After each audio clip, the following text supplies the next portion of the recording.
Nitin, Rakesh joins in, CEO at Motilal Oswal AMC. Nitin, morning, good to have you. Morning. Is the worst over for the market, or do you think this is just one of those phases where a powerful bear market rally comes in, and just when everyone thinks that worst is over, the fresh round of selling would resume? I think at least there might be a brief respite based on global macro events.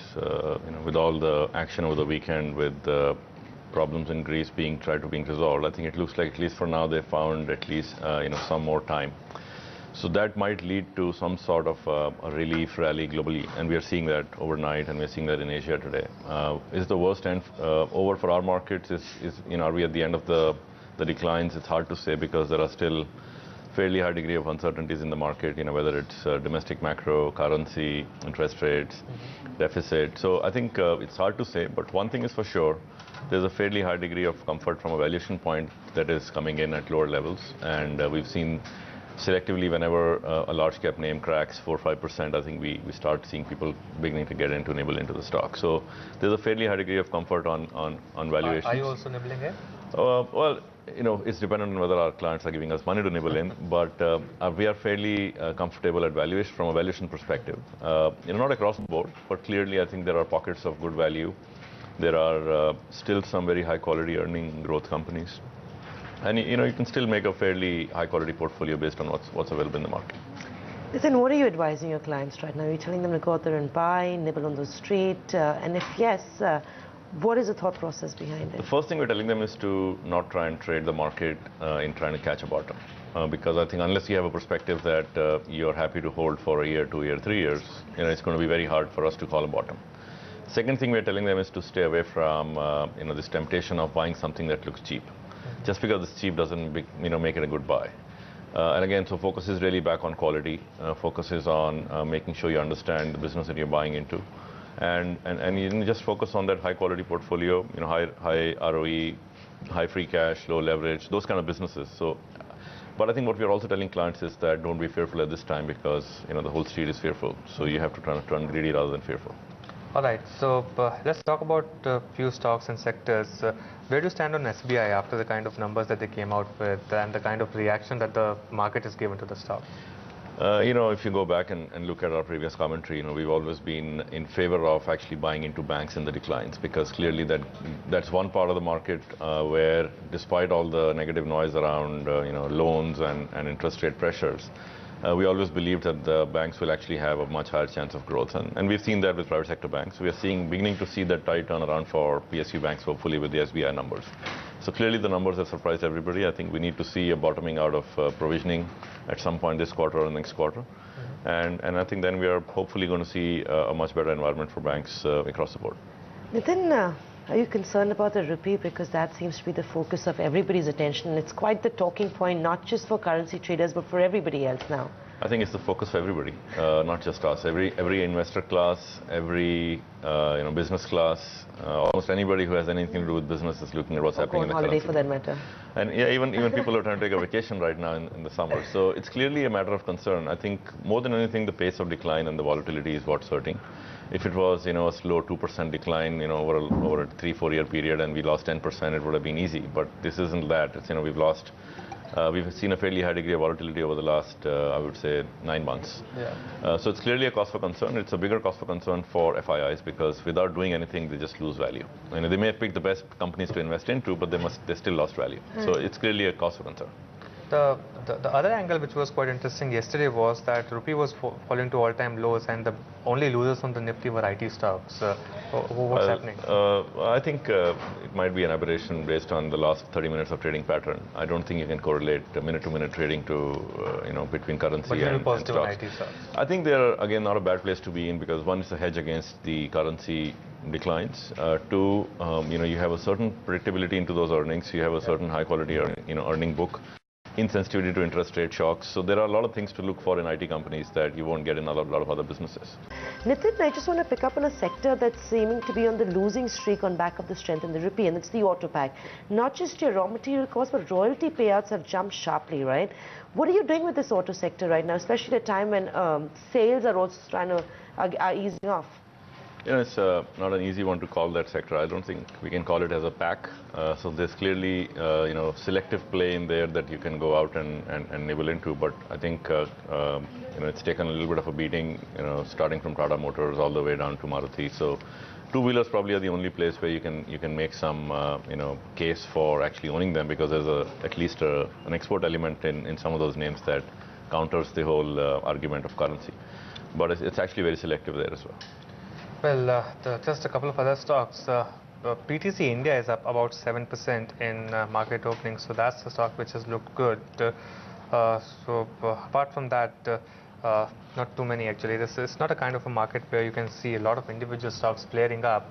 So maybe it's giving a good opportunity for traders to come out and build individual stocks now, because it hasn't really been a day where 5 or 6% opening is already there, and then you don't have that gain to milk.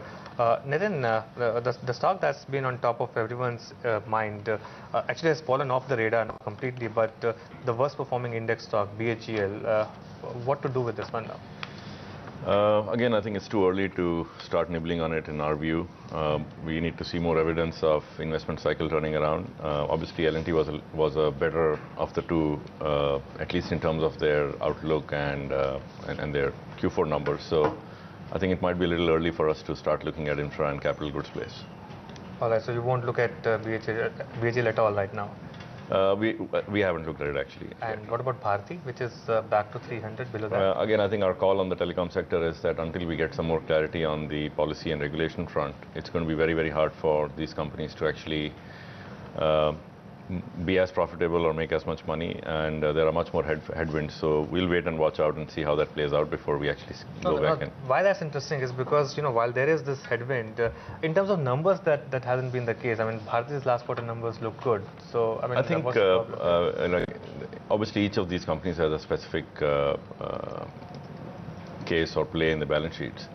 But I think there are two forces at play that are. I mean, if it was just one of the two, we could have dealt with it. So if it was just competitive intensity that we saw over the last 2 years, that's one way to bet, to find your bets and play the bets in the sector, because sector per se is still a secular sector from an India perspective.